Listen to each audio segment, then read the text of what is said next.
ચાલો બાળકો મજામાં? ચાલો એક સરસ મજાનો જનરલ નોલેજનો પ્રશ્ન પૂછું છું. પૃથ્વી સૂર્યની આસપાસે ફરે છે અને પોતાની ધરી પર ફરે છે.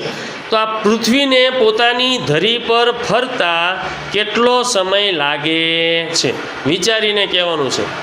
પૃથ્વીને પોતાની ધરી પર ફરતા કેટલો સમય લાગે છે? બોલો તો જયદીપભાઈ. પૂરેપૂરી 24 કલાક નથી થતી. ચાલો વિચારો, થોડો નજીક છો. બોલો અક્ષયભાઈ. 15 કલાક. ના. બોલો તો વિદ્યાબેન. 12 કલાક. ના, ખોટો જવાબ. પ્રિન્સભાઈ. 55 મિનિટ. ના. વિચારો ચાલો. બોલો બેન મહેકબેન. 23 કલાક 56 મિનિટ 4.9 સેકન્ડ. ખૂબ સરસ મહેકબેન. 23 કલાક 56 મિનિટ અને 4.9 સેકન્ડનો સમય લાગે